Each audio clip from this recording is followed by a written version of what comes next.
Hey, Maria, back with another video. I think it's like 9 something. And I wanted to make this video because I was thinking about clairvoyance and the gift of clairvoyance and how some people have, this misconception as to what it is. And some people have like this idea that, you know every single thing that's going to happen. But a lot of people are afraid of people who have the gift of clairvoyance because they don't fully understand it. I started noticing that I had a gift when I was a child, and mostly my gift is used for my own protection. And I have this, I guess you could call it a sixth sense. If something's wrong, my brain wants to sort it out, and so I start feeling the environment almost, it's instinctive, okay? It's not something that I do on purpose, it's just something that I start, becoming in tune with my surroundings.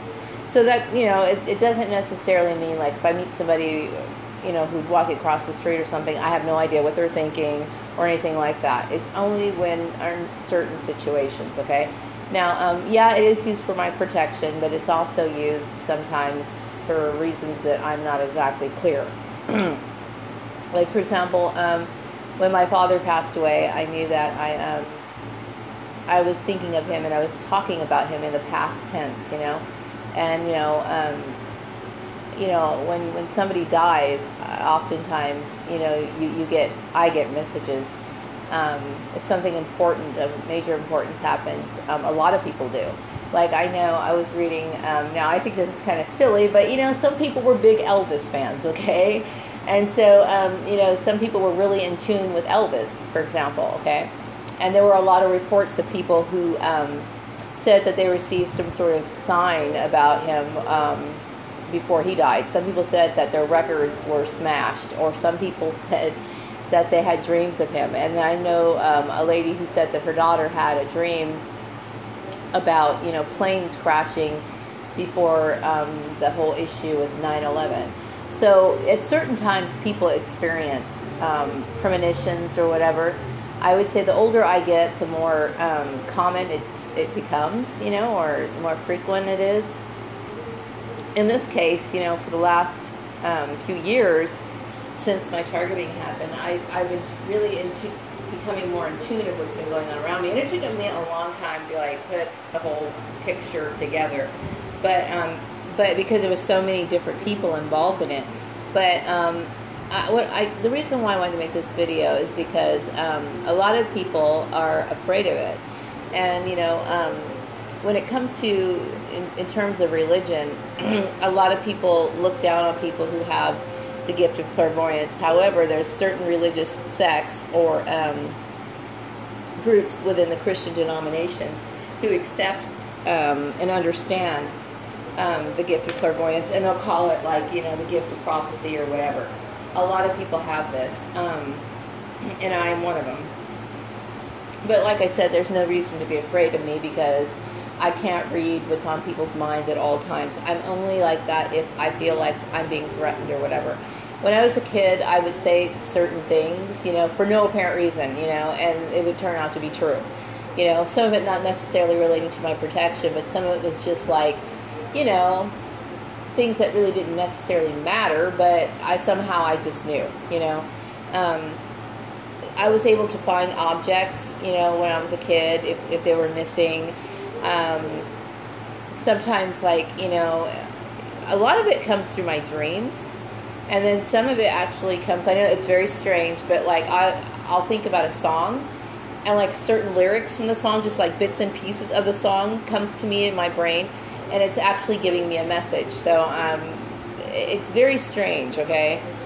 Sometimes I've experienced actual visuals, visual images that appear in front of me, at night. I'll wake up and there's something there. Oftentimes it looks like it's a spider or something with, it's not really a spider, but I guess it has a lot of, maybe I would call it more like a starburst type pattern would be more accurate. It just has a lot of different, I don't know, things coming out of it, and it's been happening since I was a kid. it'll be right in front of my face, and then it'll start, distancing itself from me. And I've actually seen people in my house, when I was growing up. I don't know if they're deceased relatives or whatever, but I've seen that before. So I've experienced all kinds of psychic phenomenon throughout my life. The older I get, the more in tune is becoming. And, although I'm very grateful for the gift, I don't like to be so open. I don't like to have my psychic centers open all the time. And I don't think it's a good thing for a lot of people to be that way. Because of a lot of the things that happened, I couldn't help but keep them open. It just does that, okay? So, now that I'm off from work and I'm out of that environment, and I have the opportunity to be more ground and center, I really don't want to have to feel too much negative energy right now. So I feel better, Yeah, I need a job, but right now I need to get my head straight and think about other things. So right now I'm kind of diverting my attention. I did work on my beadwork a little bit today, but not very much. Tomorrow I'm thinking about, tackling the floor. I'm trying to figure out exactly how to clean my wood floors because I'm not really, I've never dealt with wood floors before, and I don't want to just put a bunch of floor cleaner on it and mess the whole thing up. So I need to read about how to take care of it. I know there's Murphy's oil or something like that, but I'm not entirely sure exactly how that works. So I want to be careful. So anyway, yeah, I do have that gift, and sometimes I've heard what do they call it? Celestial music. I've heard that before. Music that is, I guess what you call it, music that comes from beyond, I don't know, it's hard to explain, maybe I'll go into it more in depth later, but yeah, I'm very comfortable with my gift. I don't talk about it a lot. When I was younger, I was under the impression that everybody understood it, and I didn't realize it wasn't something that you should talk about, because I thought everybody may not have it, but they would be interested in it. Some people are just fucking freaked out by that shit. They don't want to have anything to do with it. But I can tell you that there's nothing to be afraid of. Yeah, the Bible does talk about this, and it is something that exists in people, and I'm very grateful for it, it has helped me in many ways. I'm comfortable with it. When I was a kid, I wasn't comfortable with it. I was actually scared of it for a very long time. I used to beg to sleep with my mom and dad because I shared a room with my sister Lisa, and I would get visitations at night that I wasn't really prepared for, and I would also experience things like astral projection and what they call it, sleep paralysis. I would have that a lot, where you're frozen and you feel like there's some sort of entity around you, but you can't move. I would experience a lot of negative things when I was a kid.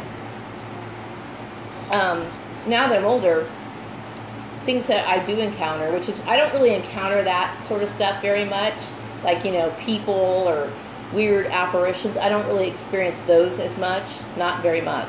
But when I do, they're not threatening. I feel very comfortable, and it's usually peaceful, and it's usually something very pleasant.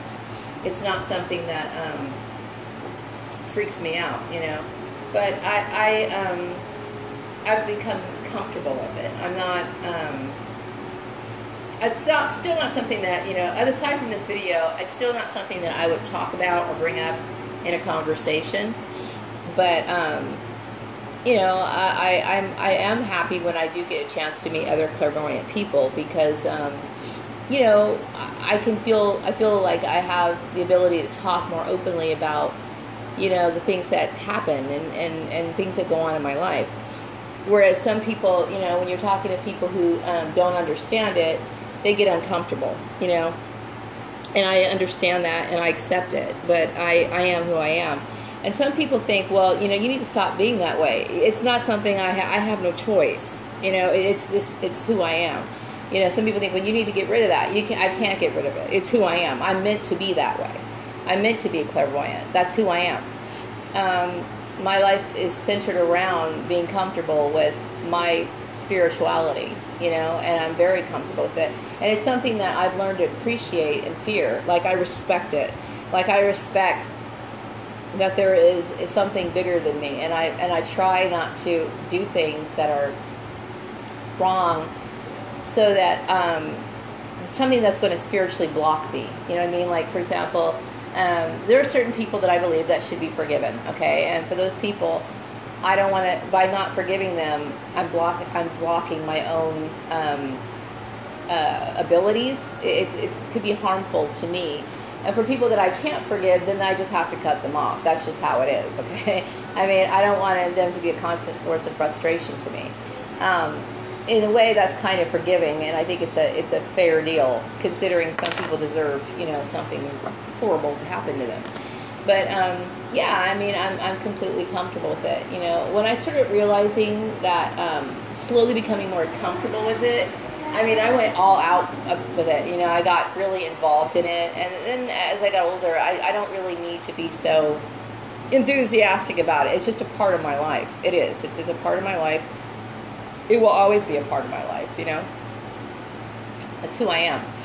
And, you know, I can perceive certain things about certain people. Like, if I have a connection or some sort of bond with them, like if I'm close to an individual and I feel like a sense of love for them, like a deep friendship or whatever, then I can tap into some of their issues and I can help them, okay? But, like, you know, some people, they might say, oh, can you tell me about this, this, and this, and this? Some strangers, I can't help them, okay? But if I have a connection or a bond with them, then I can, okay? And then that's just how it works, okay? I'm one of those people. I have to be very sincere in my actions, and I seek sincerity in the world. I seek the true-hearted people, and for the people who are good and I feel that they're worthy, then I'm able to share my gift with them. With people that aren't, then I can't really do anything for them. And maybe I set that up in my own mind that way. I don't know what it is, but that's just how it works. So anyway, I'm going to wrap up this video, and I hope you all have a wonderful evening. I'll be back with another one later. Bye.